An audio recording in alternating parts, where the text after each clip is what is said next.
Welcome back to the poker vlog. This is episode number 117, and this is one of my favorite vlogs of all time. It's got everything. We're in a different country for 8-at-8 Poker's live tournament series. There is a ton at stake. We have some massive pots, and there's a very special guest. I'm super pumped for you guys to watch it. But before we get started, a few announcements to make. The first one is that we're going out to Gardens Casino for a meetup game March 6th and March 7th, and then we are going out to Chicago for a meetup game. It's a 2-day event at Chicago Charitable Games the last weekend of March. So hope to see you guys there. Let's go ahead and get into it.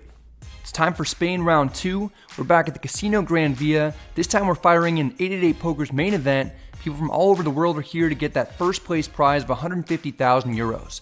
The buy-in is 888 euros. It's the equivalent of around $1,000 US. I take my seat. We start with 88,000 in chips. There's a 30-second shot clock. Each player also gets 4 cards to extend time if they need it. This drastically speeds up the game. I'm a big fan. The structure here is phenomenal. It's 50-minute levels, and we begin with 440 big blinds.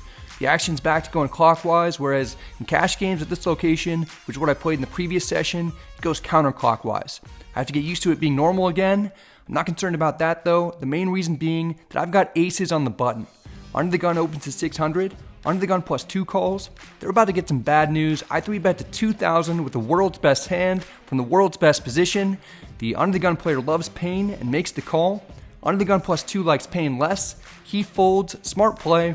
It's heads up. The dealer puts out 8-4 deuce with 2 spades. We've got an overpair and a backdoor nut flush draw. Under the gun checks. I down bet to 1,600. I want to keep the opponent around. Under the gun calls. The turn is to 6 of clubs. The opponent checks. As I reach for chips, someone who hates poker vlogs attacks me from the rear, and I get knocked out. Just kidding. I had some camera troubles. After I bet 3,000, everything's back to normal. Under the gun calls. I get the feeling that he may have a big overpair and could be willing to pay a high price on the river. The 10 of spades comes out. The flush draw gets there. I'm not concerned about that since the opponent won't have many combinations of flushes when I have the ace of spades, and he's opening pre-flop, then calling a 3-bet from under the gun. The player checks. I bet 10,000. Immediately, the opponent moves around as if he's uncomfortable in a tough spot. I suspect he has jacks or queens. He tanks until the shot clock is nearly out, and then he eventually folds. The pot comes our way. Then we propose an ICM chop. Everyone wanted to do it except for one guy. Fortunately, there's always one person who ruins it for everybody else, so we're forced to keep playing. It's okay though, because in level 2, I've got what the natives out here in Madrid call higgities. That's Spanish for jiggities.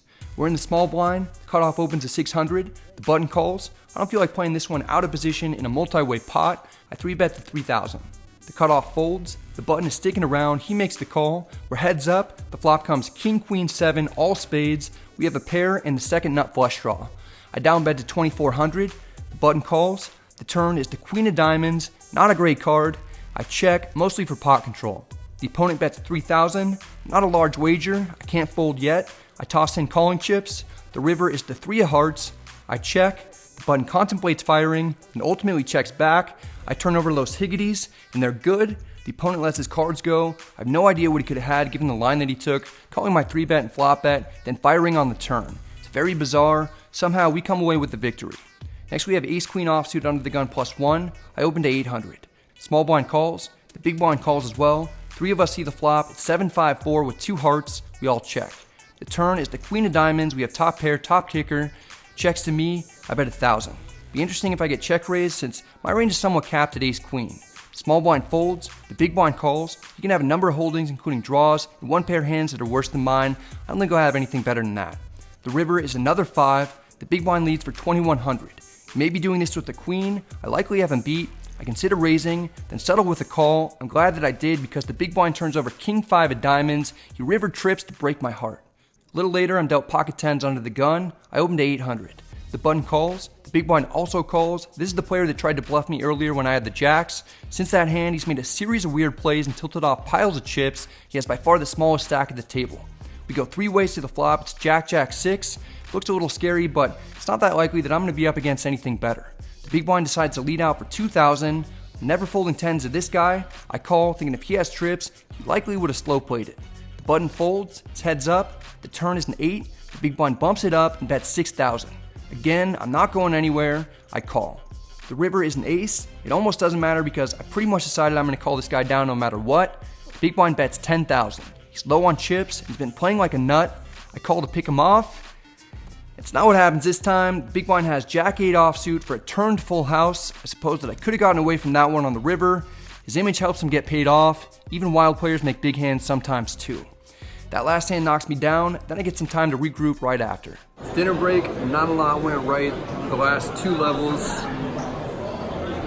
lost maybe 10K more than I should have with pocket 10s. I think if it was against anybody else, then I would have folded, but against that guy, it seemed like he was getting a little bit desperate. And I've seen him bluff before, so made the call, went with the gut, and it was wrong. Down to 66,000. Got some work to do just to get back to even, but still plenty of time left. A ton of big blinds, so not even close to panicking just yet. I come back and pick up pocket 5s under the gun +1. Blinds are 300 and 500 with a 500 big blind ante. Under the gun min raises to 1,000. He's got the most amount of Bradley chips in his stack. I'd like to get him back. I call. The cutoff button, small blind, and big blind all call. We go 6 ways to the flop. It's ace 9 6. We all check. The turn is another 9. Everyone checks again. The river is a 5. We make a boat. The small blind leads for 3,000. The big blind and under the gun both fold. I raise to 10,000. The cutoff and button fold. Small blind waits until his time runs out. He then lets it go. It's not a massive pot. Still, we get a good chunk back. I'm stagnant until the first hand of level 7 when I pick up pocket kings in the big blind. Under the gun opens to 1,900. The player in middle position calls. The small blind calls. The action's on me. I 3-bet to 10,000. Everyone folds. We have some momentum going our way as we take one down uncontested. A few hands later, we play a fun one with Higgity's again. The hijack raises to 1,700. I call in the big blind. We're heads up. The flop is 995. Looks safe. I check to the pre-flop aggressor. He checks back. The turn is a 4. Got to start making this pot bigger. I bet 1,600. At least that's what I think until I hear the dealer say, 6,100. Damn it, I misclicked again and accidentally tossed in a 5K chip instead of a 500 chip. It's obviously very easy to do that. These chips are basically a trap for Americans. I mean, just look at them. All the numbers are written in Spanish. There's almost no way of knowing what the denominations are. I try and play it cool, as if I'm just some sicko who knows optimal scenarios when to bet 1.3 times the size of the pot on the turn.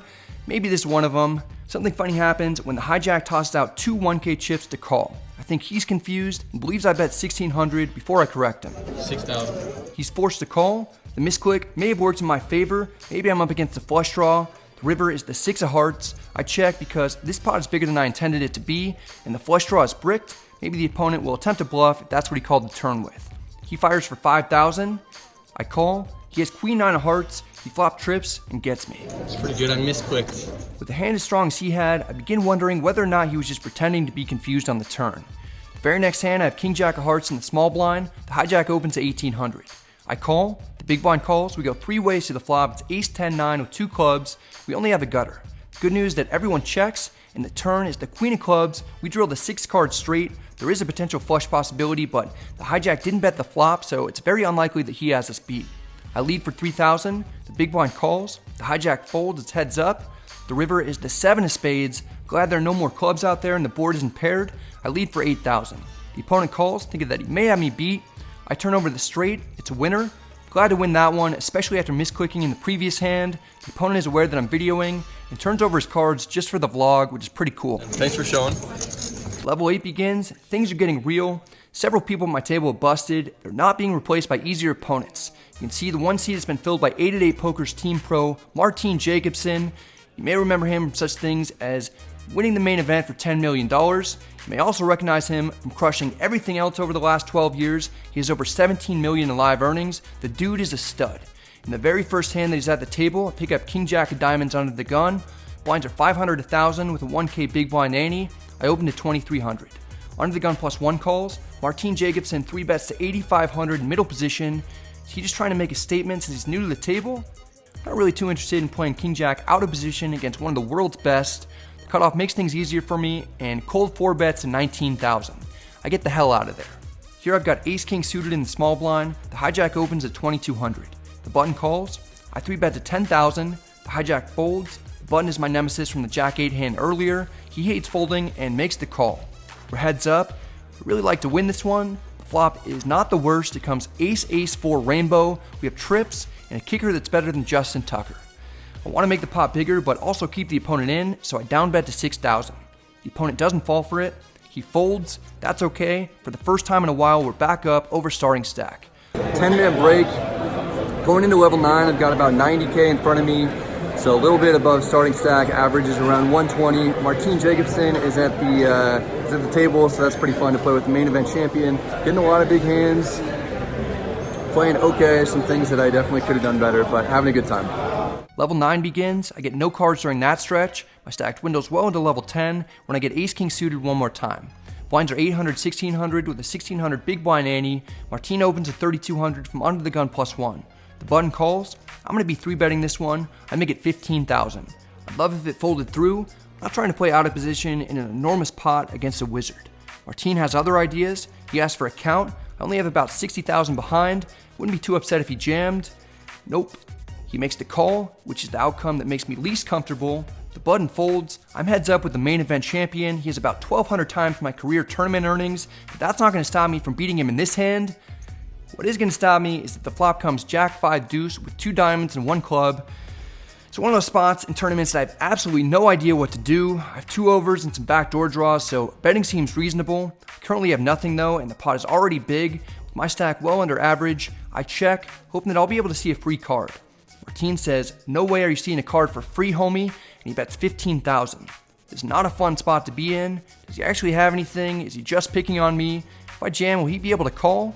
Maybe I should call to see what comes on the turn, but then I'll only have 45,000 behind and the pot will be almost 70,000. Ultimately, I fold. I want to preserve chips and we'll never, ever know what we were up against, ever. Level 11 begins. I pick up King 3 suited in the big blind. There are only a few minutes left to play in day 1. Martin opens at 4,500 from under the gun +2. I defend for 2,500 more. We're heads up again. The flop comes King Jack 6 rainbow. We have top pair. I'm feeling good. I check. Martin checks back. I'm almost certainly ahead. The turn is a 10. I check. Martin checks again. He probably has nothing. The river is pretty much a blank. It's a 7 of hearts. Pretty sure Martin is going to check back. If I check, I don't want that to happen. I bet 7,000. Maybe he won't believe me and I'll call light. Instead, he puts in a raise to 35,000. There are a ton of things going through my head right now. The first is obviously just to fold since I don't have anything that strong. Next, I think, what could he possibly have that he'd play this way? Pocket 7 is about the only hand that I can think of. If he had any other set or a straight, he would surely have bet on either the flop or the turn. This doesn't make a whole lot of sense. The shot clock is running out. For the first time today, I use a time extension. This is one of the world's best players, and he's definitely capable of bluffing on a board. It's typically going to be much better for his pre-flop raising range than it is for my big blind defending range. Maybe he's attempting to steal chips before the night's over against a shorter stack that probably has a medium strength hand at best. Time is running low again. I throw out another extension. I look back at all the hands that we played against each other tonight. His very first one at the table, he 3-bet me pre-flop, then he took down the pot when I 3-bet him with ace-king. Now he's raising me big on the river. He can't always have it. I'm not going to continuously get pushed around either. I don't care if you got 17 million in earnings and a main event bracelet. I'm here to play some cards. Perhaps I've been playing too timidly. I've got to take a stand at some point, and maybe that should be right now. I hero call, and guess what? It was the wrong time to make a stand. He has pocket 7s for a rivered set, about the only hand that I thought would make sense as a legitimate raise, given how he played it. He takes me to the town of value in a big way. What makes matters worse is that about 2 minutes later, they stop the clock and announce that we'll be playing 4 more hands. After playing 11 50-minute levels, I barely survived, but at least I make it to day 2, which is better than a lot of others. Not the end to the day that we hoped for, bagged 28K, so not going to come back to day 2 with very many big blinds. Martin Jacobson crushed me. Would have been great if he didn't show up to the table, but he did. He got me good a couple times, and that's why he's one of the world's best. So I'm going to try and run it up big on day 2.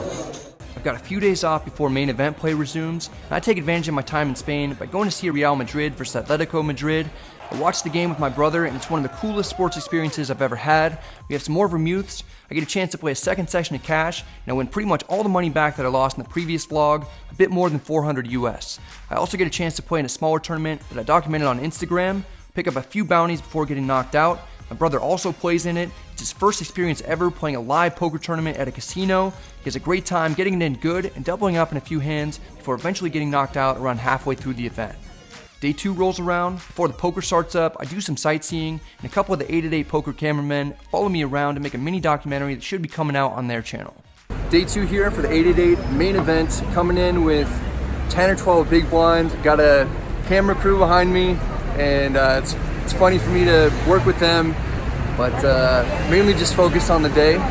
Not too much pressure since it's going to be really tough to spin it up, but we've done tougher things before, so it's not impossible. We just need to get the good cards right away, and we're in Madrid. Super Bowl Sunday, Niners are playing. It's going to be a good day no matter what. Great outlook, Brad. What could possibly go wrong? Well, for starters, we get to the casino and look at the list to find out what table we're at. It turns out we have the 6th smallest stack going into the day. That's not so bad though. Let's be honest, we knew we weren't chip leading this thing. People are filtering in, I take my seat, eventually I get settled, then look who shows up. This is my nemesis yesterday for day 1. Round 2 today. Round 2 today.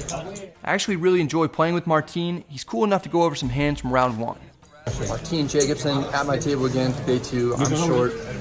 I'm on his left though, so I feel a little bit better. But yeah, we got into big hands where I 3-bet you with ace king of clubs from the small blind, I believe, yesterday. Yeah, I opened early. Yeah, someone called, I think the button called, and then I 3-bet. Yeah. And you called. Yeah. Flop came jack, XX, 2 diamonds. I checked, I had about 60K in chips, and then you bet 15K. I wasn't really sure. Yeah. I wasn't really sure what to do, whether I should have like let out on that flop or just check fold. Obviously, I think you can do both, yeah. Or check call sometimes. So what'd you have on that one? I had ace queen. Look at my face. I'm not happy finding this out. No, I'm just kidding. I had ace jack. Ace jack suited. You top? Yeah. Okay, well that's good to know. Pretty good flop for me. Yeah. Yeah. Well played. Thanks, but then you got me. I leveled myself into calling you on that other one where you rivered the set of 7s. Oh, right, yeah. That was a nice one. That was a bigger one. That was a much bigger one. Yeah, that was the setup. So now you got all the Bradley chips, and yeah, what'd you start with today? I got 194. Okay, nice. All right, man. Well, good luck. Good luck, man. Thanks a lot. I'm definitely gonna need that luck. I've got 28,000. Everyone at the table has more chips than me. Blinds are 1,200 and 2,400 with a 2,400 big blind ante. A little over half the players from day 1 are here. Time for some poker. I fold the small blind in the first hand, but the second hand I pick up king 8 offsuit on the button. It folds to me. I ship it for 11 big blinds. It gets through. We take it down. I'm happy with that outcome. The third hand of the day, I have ace queen suited in the cutoff. Under the gun limps in. It's on me. My decision's straightforward.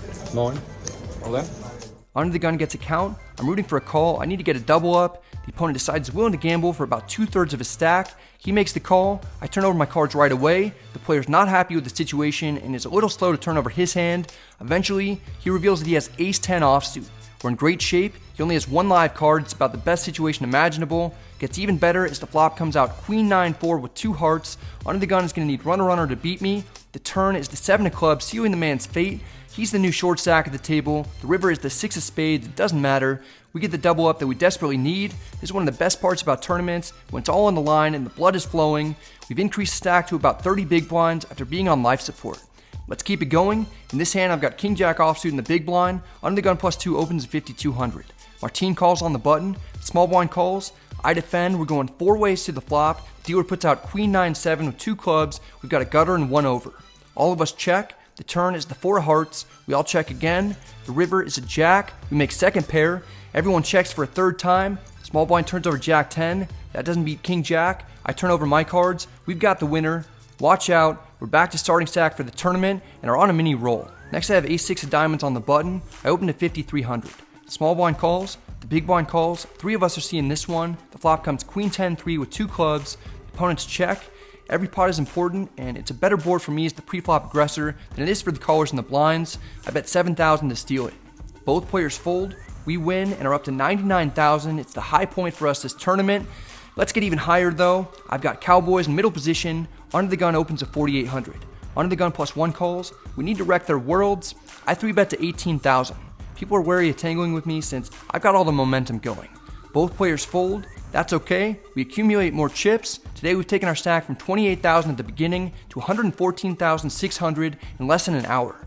Level 13 comes around and I lose a decent sized pot after defending my big blind with ace 7 offsuit. I wasn't able to get it on film. The board ran out Jack, Jack 7, Jack Deuce. We went 3 ways to the flop. The pre-flop aggressor bet all 3 streets. He bombed it on the river, and I reluctantly folded. Then I pick up pocket 8s under the gun +1. Under the gun limps in, I call, the cutoff calls, the button raises to 13,500. All of us limpers call, we go 4 ways to the flop, it comes 7-7-6 with 2 spades, we all check. The turn is a 9, giving me an open ender. Under the gun leads for 15,000. I call, the cutoff calls, the button folds, 3 players remain, the river is a 3, we don't make the straight, under the gun bets 30,000. I don't think I'm ahead, and I have 1 player behind me. This isn't a great spot to call. I fold, the cutoff folds, under the gun shows pocket 7s for a full house, back down to 20 big blinds. I need to get things going in the right direction. I'm dealt 4-3 suited in the big blind, under the gun +1 raised to 7,000. I call for 4,000 more. The flop is ace king deuce with 2 clubs. We have a straight flush draw. I check, under the gun +1 bets 7,500. I've got 42,600 in my stack. I rip it in there. Under the gun +1 is not a fan of my play and appears to genuinely have a tough decision. Time winds down, the opponent tosses out an extension card. I prefer a fold, but I need to double up soon anyway, so a call wouldn't be too bad. Time winds down for a second time, the player lays his hand down, we get our semi-bluff through, we're up to almost 70,000. The hand immediately following, we're dealt pocket kings in the small blind, let's go. Under the gun +2 opens to 7,000, he has me barely covered. The hijack, who's been the most aggressive player at the table, 3 bets to 18,000. This is starting out great. You guys know what time it is. It's time to wager the entire stack. Under the gun +2 takes a moment to think, then goes all in for a tiny bit more, putting his tournament life on the line as well. The hijack clearly has a tough decision, but is getting a decent price. He has a big chip stack. He comes along for a gamble. It's a 3-way all-in pot. Turns out we're not ahead. Under the gun +2 has pocket aces, which I somewhat suspected when he got it all in after my cold 4-bet. The hijack has pocket 9s. We're gonna need some help to stay in this. My heart is beating. I'd like to use my 1 time here, please. Dealer puts out Jack 5 deuce with 2 diamonds, no help. I'm gonna need a king or runner diamond. The turn is another deuce. I'm drawing dead to 2 outs. Let's see if there's any magic left in this deck. Boom! Pocket aces makes a boat.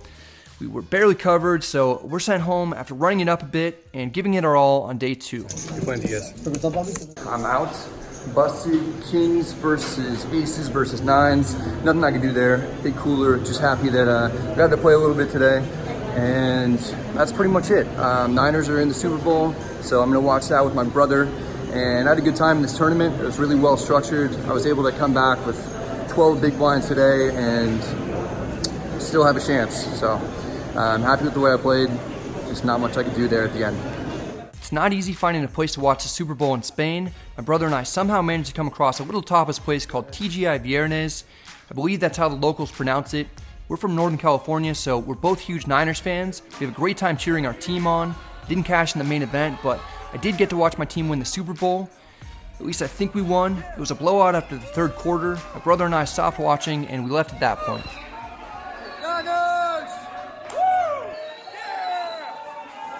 That's it for this one, guys. I hope you enjoyed it. If you did, please remember to hit the like and subscribe buttons. It helps out the channel a ton. Also, hit that notification bell. That way, anytime I upload a video, you'll get an email or some kind of alert or something. Big thanks to 888 Poker for inviting me out there, man. That was a blast. That was one of my favorite trips that I've ever done, and it was special for me because I had my brother out there. You guys saw he played in his first ever live poker tournament in a casino, so that was awesome for him. Meetup games coming up March 6th and March 7th at Gardens Casino in the Los Angeles area. Then the last weekend of March, we're going out to Chicago for a Chicago Charitable Games meetup event.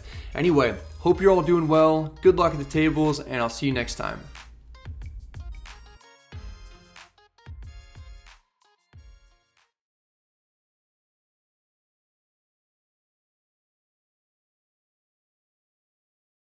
Oh. A flush? Yeah. How does he? All the spades. Oh. That's just so. You coolered me. I had a pair. King high. No, you didn't. I had 2 pairs, ace high. That's just rotten.